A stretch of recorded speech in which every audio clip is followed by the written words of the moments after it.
I'm Katthe Wolfe from Be Strong Families, and I'm here today with Iyabo Onipede. I said that right? And Leanne Rubenstein, who are, we're closing out week 20 of staying strong and positive for ourselves and our children. And we have the important topic of mobilizing compassion in the moment and from the inside out, because Iyabo and Leanne are here from Compassionate Atlanta. So just before they get started, going to just remind you that those of you who have been here before, and tell those of you who haven't, that we have a couple ways to engage, which means that if you have a question or you have a comment or you want to respond to something that the presenters ask, you have two ways to do it. One way is the chat, and that's why I said really direct it to all panelists and attendees. So I don't want to call you out, but please check it, because some of you who have been responding in the chat only have it directed to all panelists, which means that only Iyabo and Leanne and I, and Cheyenne, who's in the background minding our tech, we're the only ones that can see it. So we want it to be a conversation that happens with everyone. I'm going to mind the chat and read things, but it's still great if everybody can see what you're putting in there. The other way you can engage is by raising your hand. And if you raise your hand, we will unmute you. Cheyenne will unmute you, and then you will need to unmute yourself before you can speak. And I would just ask you to be careful so that you're really only raising your hand if you intend to speak, because sometimes it happens by accident, and then we unmute, we wait, we tell you to unmute, and then you didn't really want to say anything. So be careful about that. And the next thing is that in respect for our co-creating this space together, we have agreements, and these are the 3 agreements. If you agree to these agreements, just write "I agree" in the chat and we will get started. But please direct it to all panelists and attendees so that everybody can see that you're agreeing. And that's the last time I'm going to say it, but still a lot of you, like I'm seeing twice as much as the rest of you are seeing. So, and I just wanted to tell Iyabo and Leanne before they get started that we're about 40% were here last week and 60% were not. So, okay. Good to know. Yep, just interesting. So I think without much further ado, but with a lot of gratitude in my heart for both of you being here, want to turn it over to you, and really looking forward to this this workshop. Well, thank you. Thanks for having us again. I think you put something amazing together. I love that 50 people from all over the country are here in the room with us. That's pretty beautiful.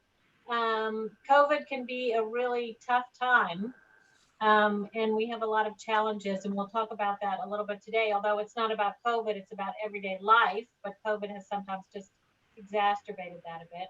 So I'm so glad you found a way to kind of move through that and bring positive messages to everybody every day of the week. That's pretty awesome. So before we tell you a little bit about Compassionate Atlanta, we'll tell you about us, and then we'll move into what are some of the skills that we can each cultivate. But I wanted to explain the first slide, the little caterpillar. And really, we put the caterpillar on there because this is about transformation. This is about what is inside. And you know, the caterpillar becoming the butterfly changes. It all of its being it goes into hibernation, and it creates a new being, a butterfly, right? I don't know if hibernation is the right word. I'm not a scientist, but anyway, when it goes into its chrysalis, right? And so this transformation is possible. And I think that's what we want to show with the caterpillar. This is science at its best, and we can watch it. We can watch it happen. And sometimes moving ourselves through that whole process is a little harder. We can only see it maybe sometimes when we become the butterfly, but not when we're in the process. But we all can become that butterfly. So these are some of the skills and tools that help us with that transformation. And so that's what we're going to talk about today.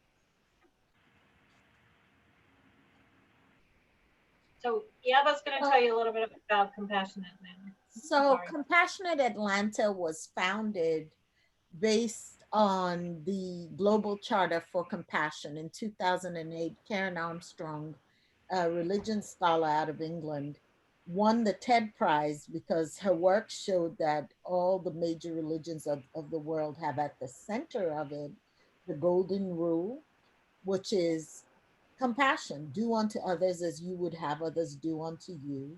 We at Atlanta, Compassionate Atlanta, practice the platinum rule.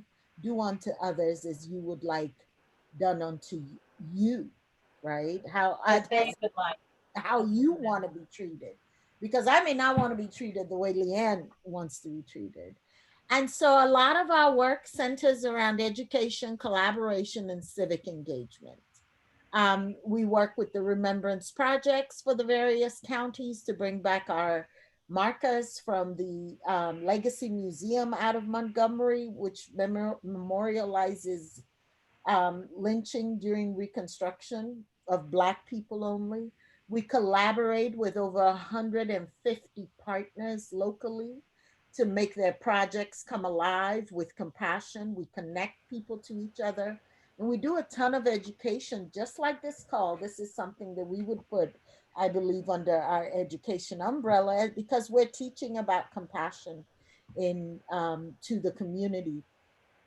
Our job is to make sure the core value of compassion is alive in the Atlanta metropolitan area.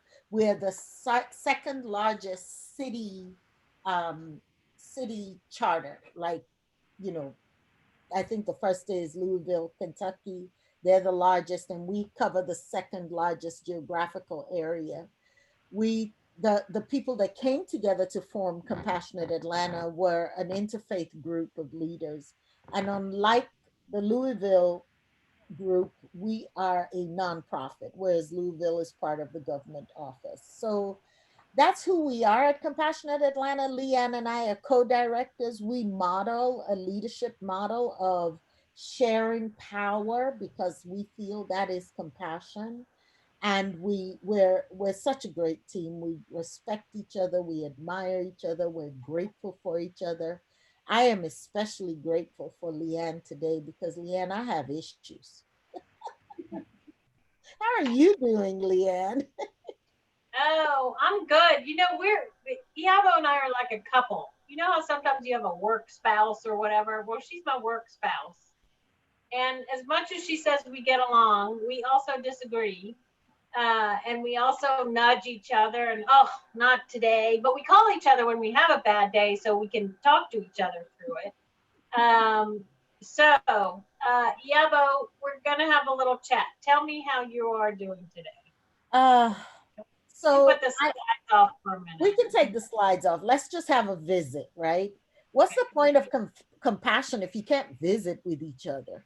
So let me tell you what I have going on. I had a hard week.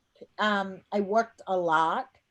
The week was hard because I had a lot of anxiety going into some new client business with some of our partners and just taking care of other people. I'm doing a lot of one-on-ones and classes and one-on-ones. So one, my week was busy. Two, drained, emotionally drained, helping people deal with certain issues. And I was just thinking about us always talking about self-compassion. And I was like, it's good we're going to do this call today because we get to practice what we preach. So how about you? How are you? Well, I am surprisingly resilient this morning. Oh, I'm not. I think I'll tell you why. There are two things. One thing that happened to me is that as I was sitting at my desk and I had a lovely cup of coffee, I knocked it over and I got everything messed on my desk. Okay. No. And so I cleaned it all up and now my desk actually looks pretty clean. And then I went and I made another cup of coffee because I was missing my coffee. And I put it in the exact same space. And almost 2 minutes later, I didn't do it. I caught the cup, but I almost spilled the coffee.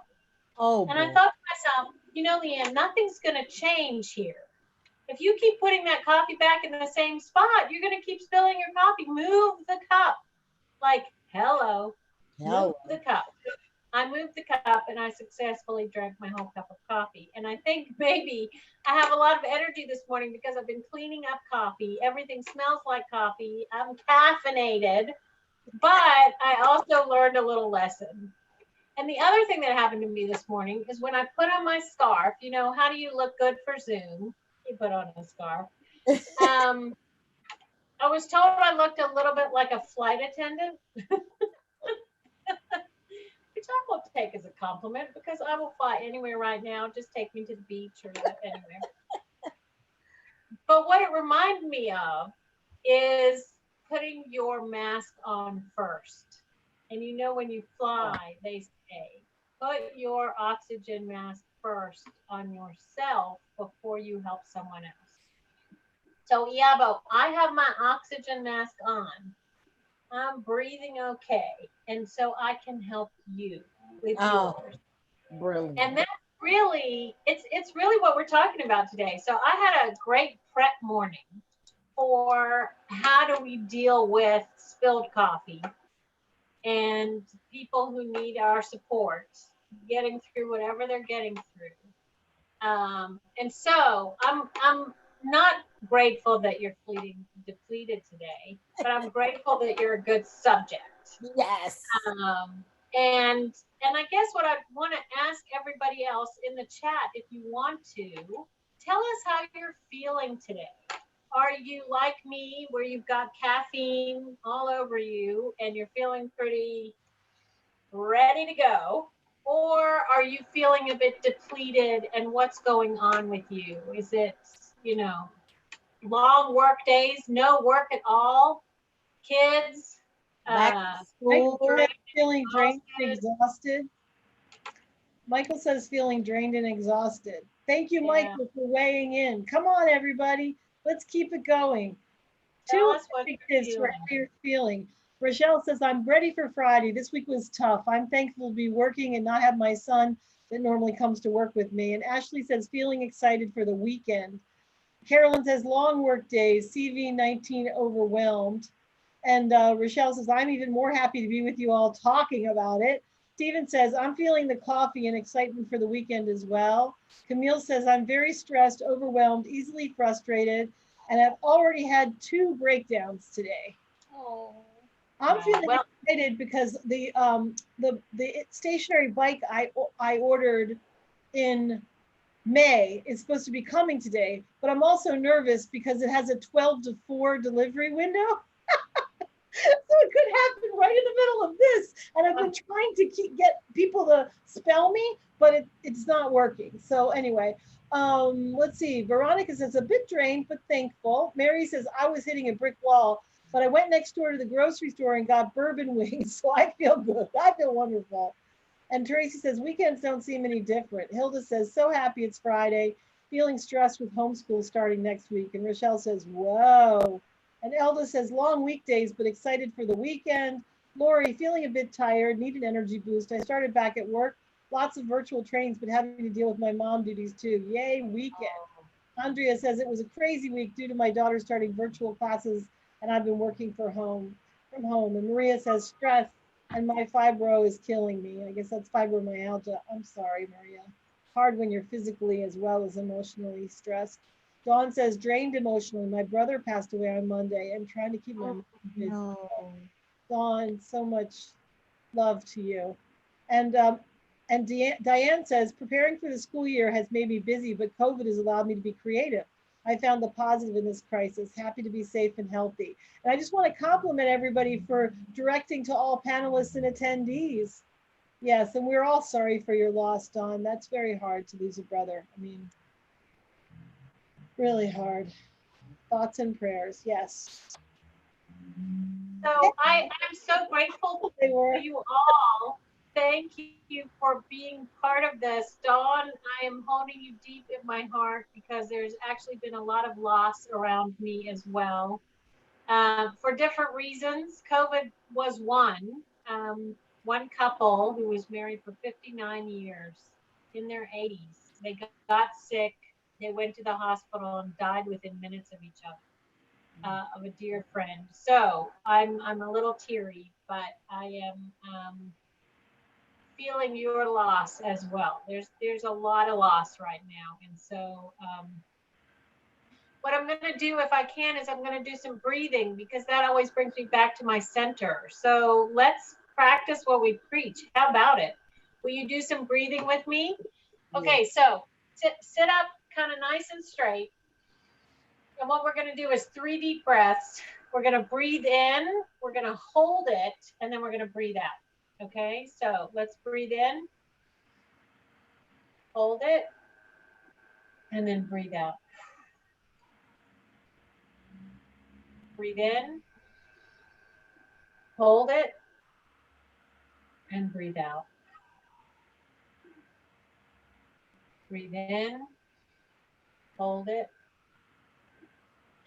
and breathe out. Thank you. That was one of my little resources, I guess, or groundings. So I tell you what we're going to do. I'm so glad that you all shared. If you were on last time, half of you were on, half of you weren't, or roundabout. What I want to do is I want to talk about 3 different things when it comes to compassion from the inside out. And that is, the first one we talk about is tracking. So tracking what you're feeling in your body. Like right now, that just happened to me, right? I just got I'm not going to cry on the webinar. What are you kidding me? I'm presenting, right? And then I got this swell of emotion. And so what do I do in that place? Well, I'm tracking my body. I'm feeling what's happening. My heart is feeling full, maybe, and my eyes are feeling wet. What's happening in my body? And sometimes that's a sadness, but sometimes it's somebody said they had 2 breakdowns already today. Well, I don't know how you break down. My breakdown is usually a loud breakdown. I am mad. I'm mad. I want to yell. You know, that's how I come out. Okay.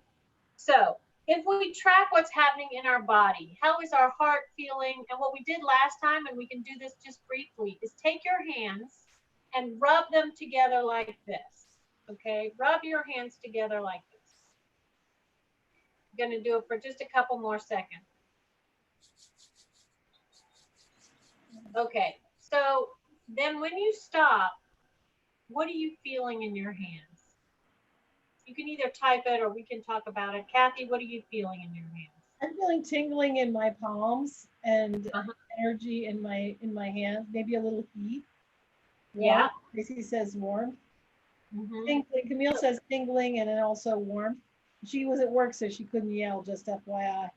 Good controlling there about yelling. Okay, so whatever you did instead, also remember, if you're at work and you want to yell and you can't yell, when you get home, that yell might still be inside you. Okay, so let's try and figure out how to get the yell out. Maybe not yelling, but some other way. I have a technique for that, which is you can silently yell. And it's extremely, like, you could go in the bathroom. You see that? Oh. Like that. And it, like, you can feel the tightness, like as if you were yelling. You get it. It has some of the same like properties as yelling. So angry typing. That's really interesting. Angry typing. Does this count? Well, you know how to yell in caps. That's good. And here we're here for all your emotions. So. Okay, so what you're feeling in your body, this is a very, this activity is just to get you to notice that we can feel. We can feel tingling, we can feel warm, but we have to notice it. We have to think about it so that we feel what's happening in our body. Are we getting hot? Are we getting angry? Are we getting bothered? And what does angry and bothered mean? What is that physical sensation? Or when we did the breathing, okay? When we did the breathing, I didn't ask you how you felt, but for me, my shoulders went down. I felt like how do I explain that feeling? I guess I felt like a warmth in my chest and my head. Actually, I think this little, you know, that little thing up there. Yeah. Yeah, that little furrow. I think it went away for 3.5 seconds, which is really good, right? So knowing what's happening in your body is a really critical part of the next step. And the next two steps that we talked about are resourcing and grounding. So I just want to give you some tools. Resourcing means bringing something to mind. We had a picture of a dog last time. You know, those cute little, sometimes if you're looking at social media and you're like, all I want to see is cat videos or dog videos or, you know, cute kids. That's what you're bringing to mind. That makes us smile. So when you're having a hard moment and you feel that in your body, you may want to just right now take a minute. You don't have to tell us what it is, but take a minute and think of what your resource might be. It can be real or imagined. You know, I see some of those commercials for where is it? St. Croix, St. Thomas. That's my, I mean, that is real, but it's my imagined place. So beautiful. Let me think about that for a minute. Maybe it's a space in my house that gives me peace. Maybe it's just a picture that I love. Iyabo, what's your resource? I think of my daddy, who's now gone, giving me a peck on the forehead right there. And he would say, I love you, baby girl. And just the thought of it, I'm smiling like I just love my father. And those lips on my head just, and every now and then it'll come to me in a dream, you know. I'll have a dream of that. And it's so comforting. Just lovely. Katthe, what's your resource? Do you have a resource you want to share? Oh, it's so interesting because I'm traveling a lot. When you were first talking, I was thinking about a friend who I had dinner with last night and just imagining his energy. He's a very energetic person and very intense and very like excitable. And so I like went there because it was exciting, you know, to me to be in. And then when Iyabo was talking about her dad, I had not it's not my father, but he was a very important father figure in my life, my rabbi, and he used to hug me like in a bear hug, like I have like a bear hug, and he's not with us anymore either, Iyabo, and I could feel that hug for like 5 years after he died, you know, like it was. And the last time I saw him, he hugged me really, really hard. It was almost like he knew, you know, that he was going to be passing soon. But I went back to that memory. I actually drew a picture of that at one point with pastels, you know, and the energy. I also flipped to that picture that I drew, like that my own art, you know. And then when you were talking about like St. Thomas or St. Croix, I was also thinking about that commercial, you know, Calgon, Take Me Away.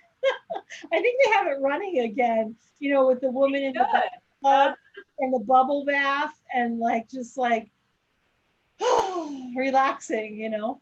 So that's where my mind. I have a very active imagination. Yeah, that's beautiful. That is beautiful.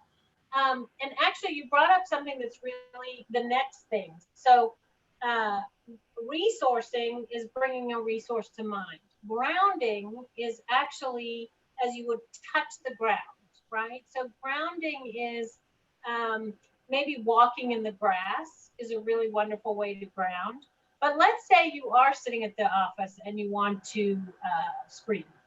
You can ground yourself. Now, last time when we talked about grounding, sometimes when you're sitting in a chair, grounding is just feeling yourself in the chair, feeling yourself connect to the chair.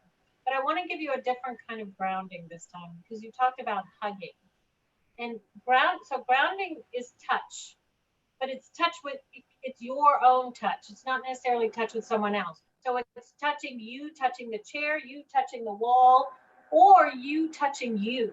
So I want you to do this. I want you to put one hand over here. And if any of this stuff is triggering for you, don't do it. Okay, so I want to put that out there. If that touch doesn't feel good to you, then don't do it. But if it's okay with you, I want you to put one hand here and another hand here.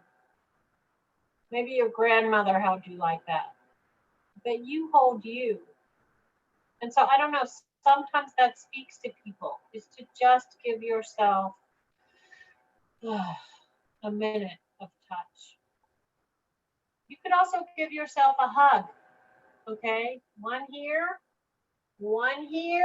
and squeeze. You know, these days, even when we do see people, we can't really hug them. You can do this. I saw a friend after months, and we went and sat at a table outside, distanced apart. And I looked at her and I said, hugs, friend. And then we did this, right? So this is grounding. And we're going to talk a little bit about what those triggers are. So we can go to the slideshow now. And while you're doing that, Leanne, it's so interesting. Yesterday, I was lying on my bed and my kitten jumped up, and she likes to be close to me. And she put it's hard to explain, she put her head on my hands, like in between here, so that I was basically supporting her neck, and she went to sleep like that. I was thinking it was because I was thinking about this. It's like you lean your chin on your palms, like animals, like she did that. She rested her head on my hands and went to sleep. So I don't know, there's something about us with the grounding piece. For me, there's something about we are physical beings. We are animals. We are, and so sometimes we can learn about what feels good in our bodies just by watching the animals, you know. It's like yoga postures, the cat cow, right? Like you watch the cat stretching like this, you know. Anyway. Yeah, that's great. And during COVID, sometimes we're alone with ourselves, and there's not that other touch. So how do we kind of ground ourselves in touch alone, you know? So what I want to talk about is spark to fire. And it's just as it looks like. When you have a spark, what can happen to that spark? Right?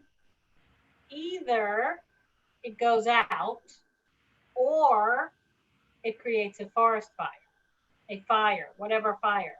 One little spark can either go out, or it can become inflamed. I mean, actually in California, I think some of the wildfires, they called it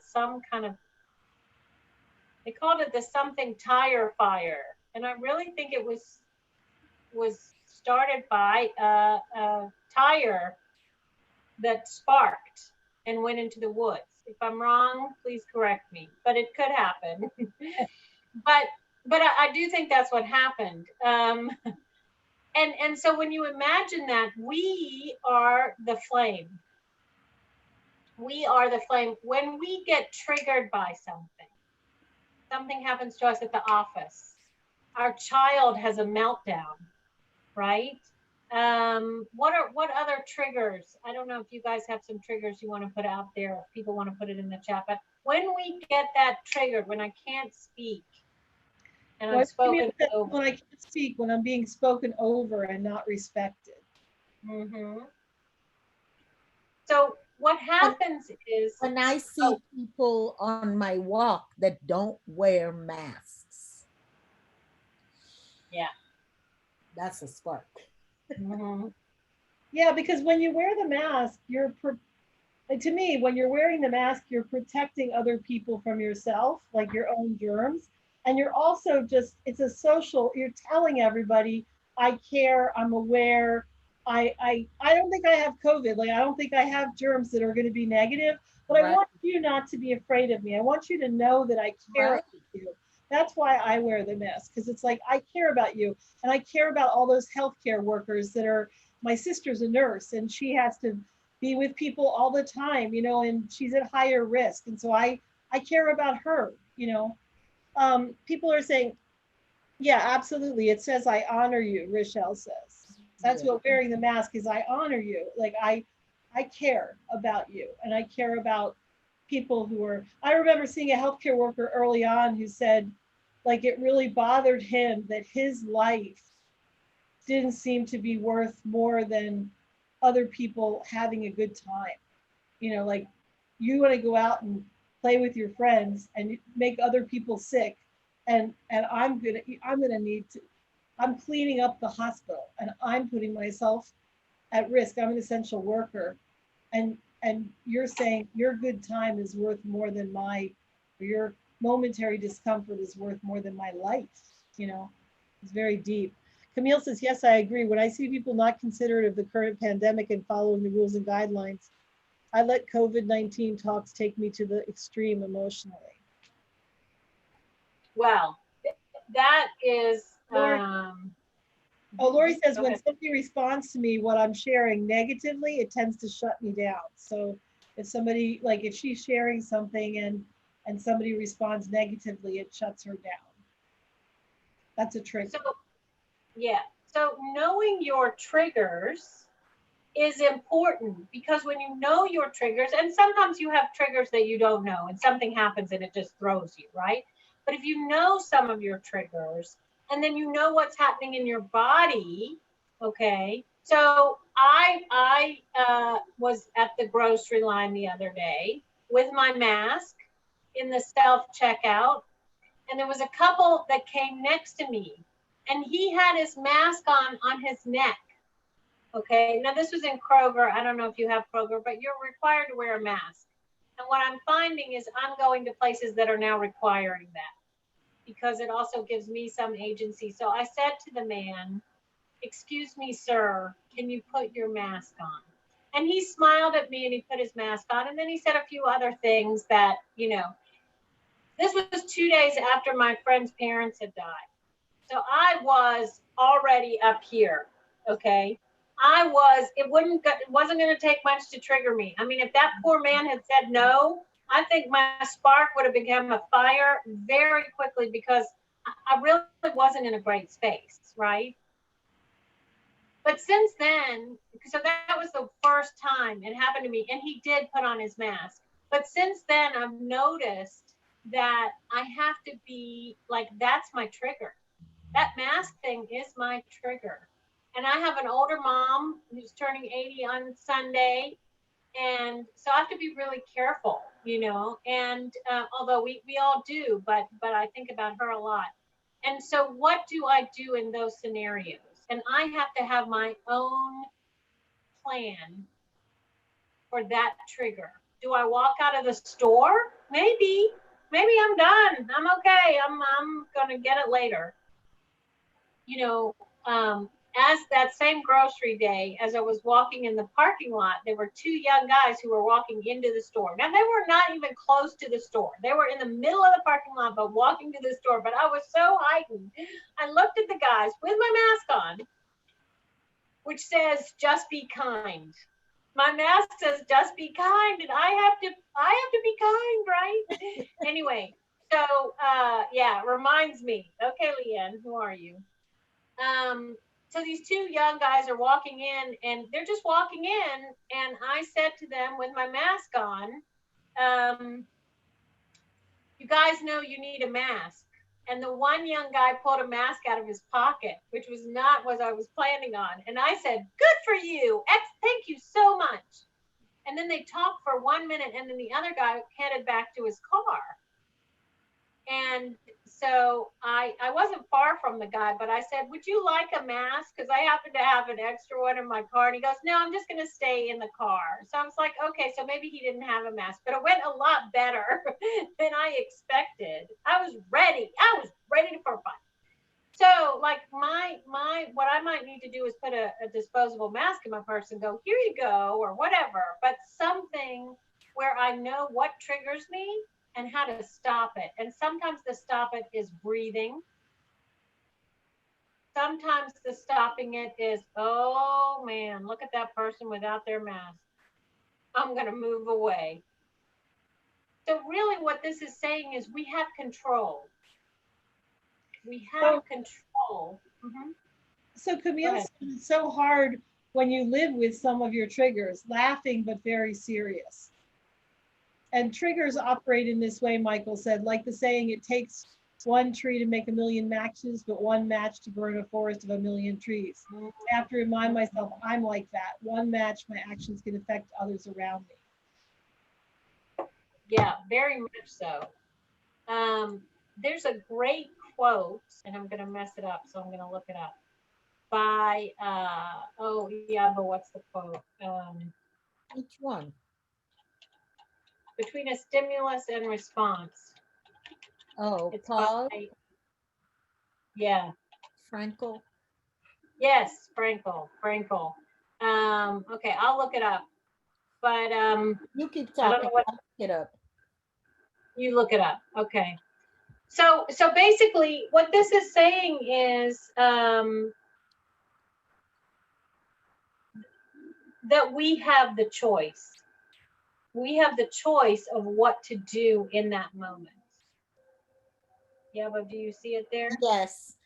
Between stimulus and response, there is a space. In that space is our power to choose our response.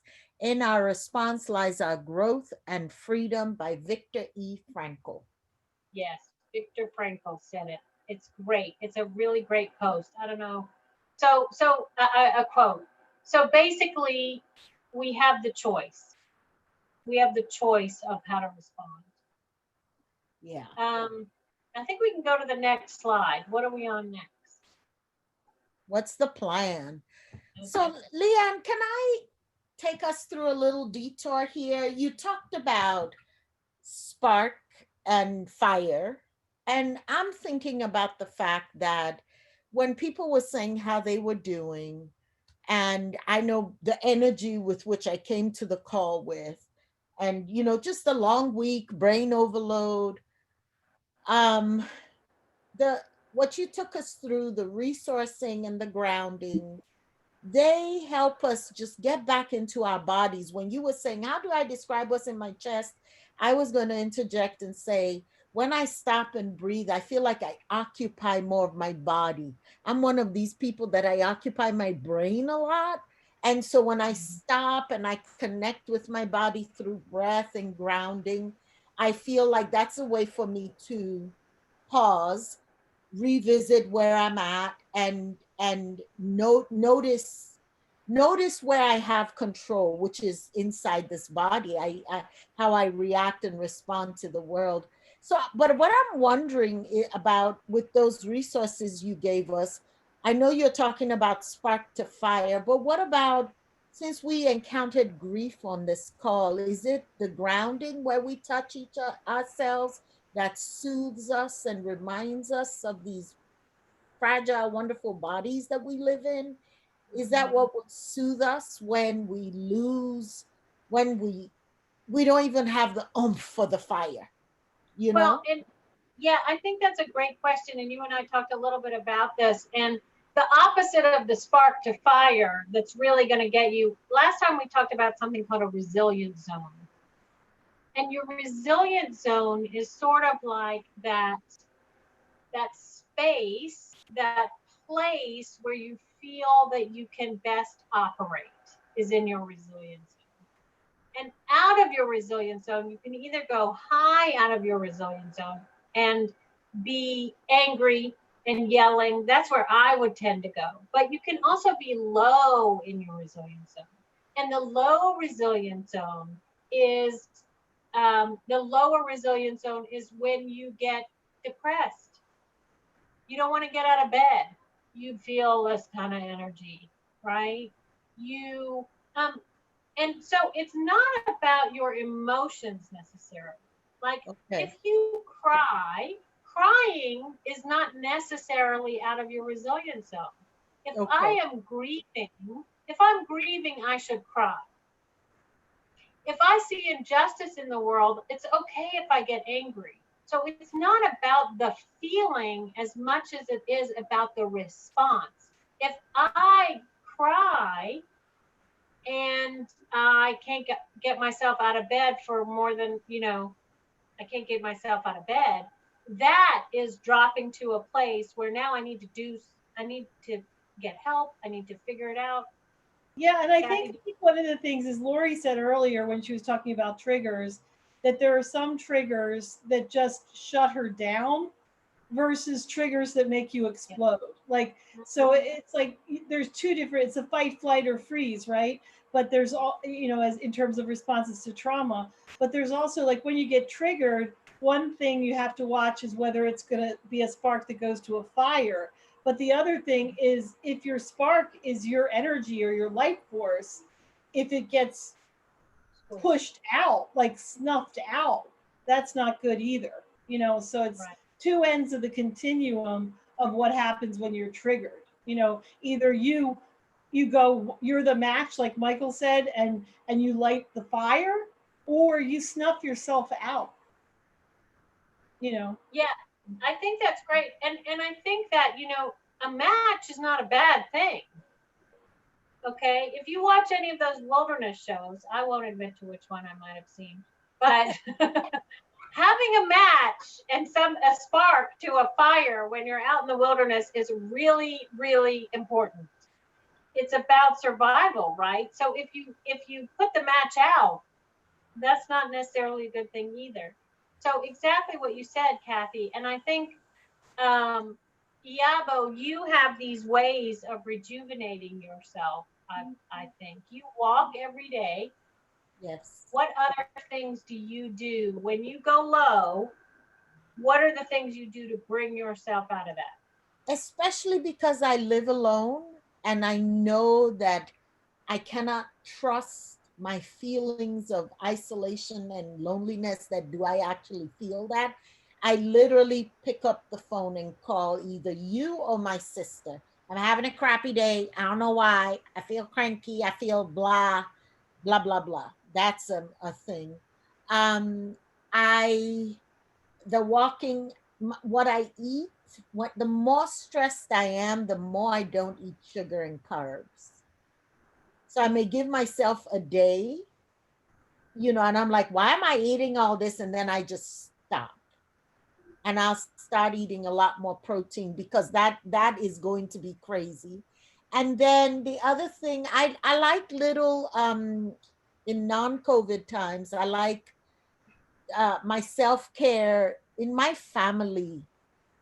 I grew up in Nigeria, right? Where in the 70s when we didn't have manicures. So when my mom came to America and we would spend time together, we would go get our nails done. So to me, getting my nails done is huge self-care. My sister and I say, oh, we're visiting with mommy today. And that means we went and got our nails done. Well, I have not had a manicure or a pedicure since COVID started. And a friend of mine was on Facebook. She has become a nail technician, and she comes to your house and does it at your house. And so, my treat to myself after this crazy week is she's coming this afternoon. But here she was on Facebook with her mask, her gloves, out in your backyard, and I'm like, oh my God, I had to. So one, she's a lovely friend. Two, so I'm so excited that I'm doing something to restore and replenish, right? Reading a book, non-nerdy book, like a trashy novel for me, where I've watched TV maybe 5 or 6 times since COVID started, um, vegging out and watching 5 hours of binge watching something for me would be a self-care because it shuts this brain down. I'm such a brain person that I need to do other things and be in relationship with people. That's really important for me. Beautiful. You're welcome to put in the chat, what are your go-tos? you know, that you would love to. I mean, I told Iyabo I want the name of her friend. Yeah. Come to my mom's backyard. And what Uh-huh. you said also about how I loved what you said about loneliness and like not really knowing whether you're lonely or you're not, like whether this is really a feeling or this is just, you know, because of COVID. I think that's so deep and so important because sometimes also like I have to differentiate between what's mine and what's somebody else's that I've taken on. Like I'm okay, but I can take on because I'm a, you know, whatever, an empath or empathic or whatever. Sometimes you take on other people's stuff and it's really not mine, you know. So just being able to know what's mine and what's not mine helps a lot, you know. I love that. Genevieve says she listens to music. Leah says she goes a person that needs to get my nails done or go on a walk. Rochelle says my yoga, my prayer closet, reading on my back porch. And yes, the nearby state park has a pond. That's my spot.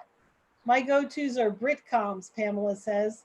And Genevieve says, my son plays the saxophone. I often listen to the music he's recorded. Oh, that's beautiful. I can feel that. Elda Yeah. says, walk, listen to music, call my sisters. We got another vote for Britcoms.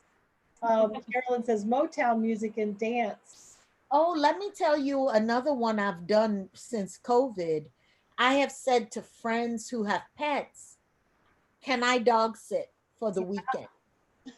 Just to have this little fur ball that I can cuddle on. Yeah. So and I, you know, I think I've just had enough stuff happen in my life that I know, like when I said I don't trust whether or not I'm lonely, like if I've been zoomed out on 8 hours of calls, I've had a couple of those days, I don't want to talk to Leanne, I don't want to talk to my sister. That's when music helps me, that's when a walk helps me, right? So I think that knowing what you need, and being okay with saying I have a need, I need to pet a dog, I need to tend to a plant, something, that's very important. Yes. Lori says YouTube, eccentrics and binge watching my K dramas, Leo laughing out loud. And I just really, so beautiful when you say knowing what you need in the moment. You know, that so your go-to may be calling your sister or calling Leanne, but knowing that that's not going to help right now because I've had too much Zoom, you know, like so having backups, you know, for what and really asking yourself what do I need right now so that something new can come in too. Like so that it's not just your list that you've already made, but you might get something new, you know, that arises. That's happened to me during COVID many times. It's Yeah. just I need to wash clothes right now. Or I need to unload my dishwasher. I mean, it sounds silly, but sometimes that's like that kind of get my mind off, do something productive, you know, that can help shift the energy in a moment, you know? It's true, and I think, Katthe, part of that is knowing what those things are, like being aware for a couple of days when you go throughout your day, what brings you some calmness. Because I never thought about the dishwasher, and I love unpacking the dishwasher. That's my thing. When we have chores around the house, I unpack the dishwasher. My partner doesn't unpack. She just keeps adding to it and keeps putting it on again. And I keep saying, oh my God, is it clean? Is it not clean? But I love unpacking the dishwasher. And I would have never thought about that as a calming activity. And it is. It is really calming for me. So, Clothes too, like taking the clothes out of the dryer when they're warm. You know, but I like the smell of the dryer too. But like taking the clothes out of the dryer when they're warm and folding them and putting them away. I mean, it sounds like a chore, but sometimes in the moment that's really helpful because it kind of I think it's if I overanalyze myself, it's about some parts of things are organizable, some parts of things are fixable. You know, chaos can be wrangled. You know, Yeah. so you know, And it's soothing to organize for me sometimes, it's yeah, soothing, and then we need to think about how there's a to-do list in our head of I need to do the laundry. I need to do the dishes. Da, da, da, da, da. Sometimes you just get a little bit of relief by doing a chore and taking it off the desk board, the desktop of your brain. Like, okay, I did one thing right. As we talked about that, one thing for me, every day that I'm good to make my bed, because I'm iffy, I'm spotty, I'll fling the cover back over, right? Straighten it out. But if I actually make the bed and really do the straightening out, every single time I go to bed, no matter how tired or how late, and I see that made bed, I just smile. I'm like, oh my God, my bed is made. Because it feels You're so so easy to good. please, Iyabo. I love that. Okay, I'm coming over to make your bed just to make you feel good. Yeah. Um, so I love this discussion. I love finding out new things that I didn't know relax me that actually do. I think if we go to the next slide, Iyabo is going to take us through just a little practice of breathing to just something that she often does and that brings a little bit of calmness. So, Iyabo, if you'll take us through a few minutes of that before we have to end. Okay. Um, what I want us to do, I want to honor some of those tough emotions that we heard at the beginning, where maybe my partner Leanne here had a little tear come down her face. And I know I felt for the person who lost someone. And when Leanne told me about her friend losing both parents within minutes, like it at the hospital, there are a lot of losses going on right now, and all of us are in a challenging time. Just the overlay of COVID, the overlay of the environment, what's going on. And I just want to remind us that our privilege, right, lies in the fact that we can take a breath, that we're in living, breathing bodies. In spite of everything else going on, what we have is life. We're alive.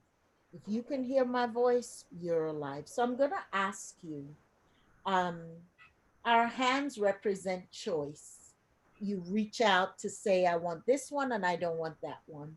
So, Camille, it's okay. If you need to cry, there's plenty of room for your tears.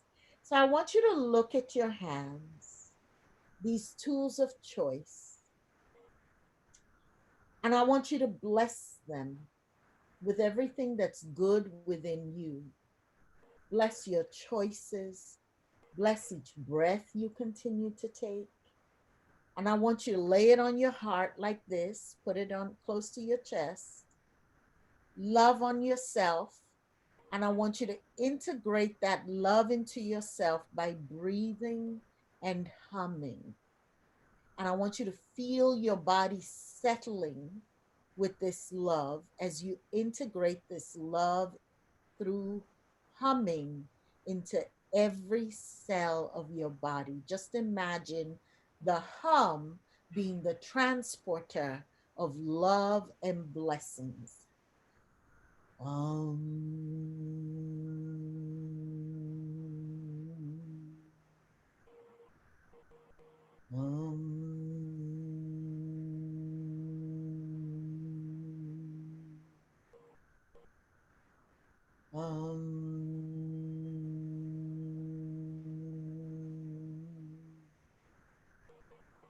One more.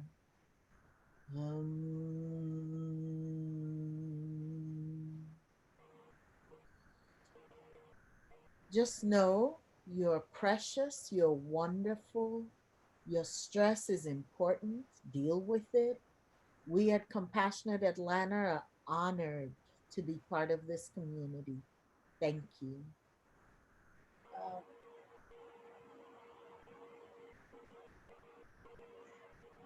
wow, that's so beautiful. And you know what? I got Iyabo.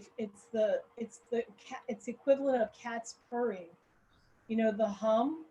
It's you know, when I hold my kit, when my kitten comes onto my chest and purrs, it's that feeling, and the hum is that feeling. you know. It is. It's very grounding. It's integrating. To me, it's integrating. Like it brings you into your body. So I've enjoyed doing stuff with humming lately. Thank you. Thank you. Before we get to all your good things coming up, I do want to end with a love note to everyone. Now, we have love notes that we give out that are these little notes like this. They're hand put together, okay, by Shelley Hanna in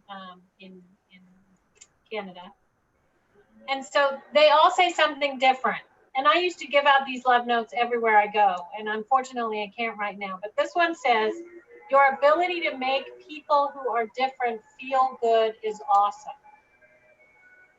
So that's the one love note for you. I have another one that I want to read if I have a minute. Do I have a minute? Okay. This one, and I'm going to type it out when Katthe starts to tell you what's coming up because I haven't typed it out yet. And I hope you can hear me because there are blowers in the background, if you can hear the blowers.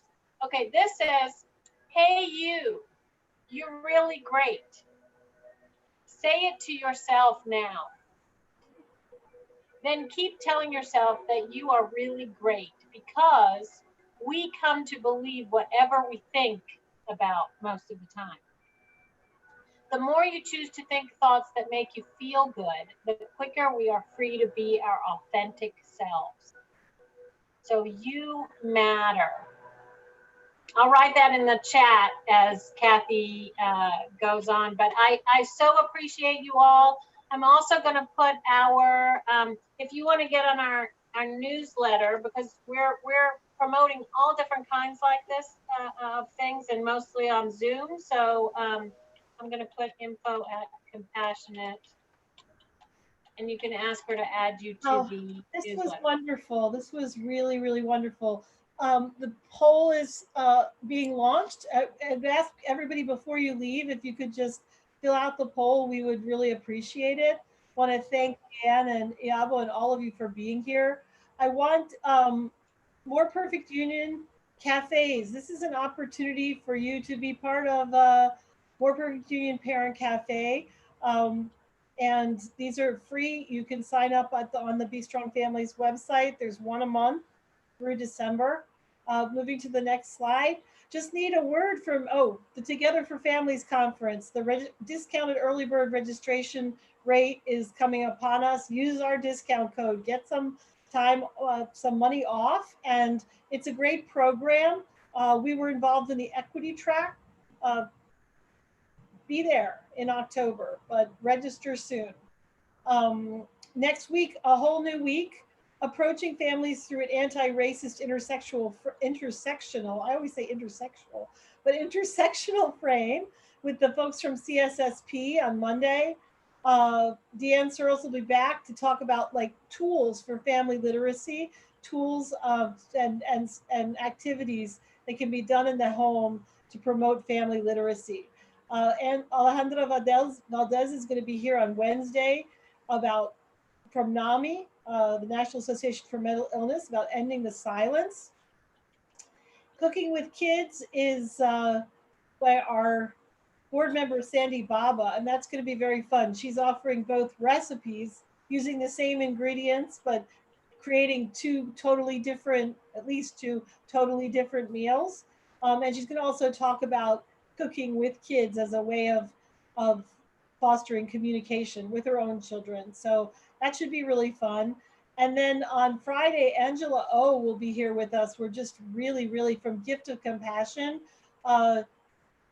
She's going to talk about chaos and self-compassion moving into ourselves. And it's going to be another interactive, experiential workshop. And Angela O is a very special person. She's done a lot of work she's an attorney, and she's done a lot of work on social justice over her career and life. She was part of Bill Clinton's administration in the 90s and racial reconciliation. And she's since become kind of a meditation teacher and spiritual guru, more or less, and she'll be here next Friday. And I think you all would love to come to that one because it's on compassion, right? We're continuing the theme. So thank you very much. Also, Spanish, we have a whole Spanish series. Please refer people who Spanish is their first language and use the hashtag amplify. What do we want more of to bring us all together in a more perfect union? Hashtag amplify compassion, hashtag amplify self compassion. Thank you, everybody. And if you have something you'd like to offer, these are done by the community for the community. Just email me, and I'd love to have a conversation with you. And uh, you too can present. We know everybody in this community. It's a very rich community, and there are a lot of gifts. So if you would be willing to step up and offer something, just email me. And we're at 1 o'clock, and so it's time for us to go. But appreciate all the thank yous. So, oh, there it is. And Leanne, you're really great. Say it to yourself now and keep you telling yourself. It's awesome. You matter. Hashtag amplify you matter. So, see you all later. Lots of Yes. love. Practice Take care. self-compassion. Thank you. Have a great day. Bye. Hugs, everyone.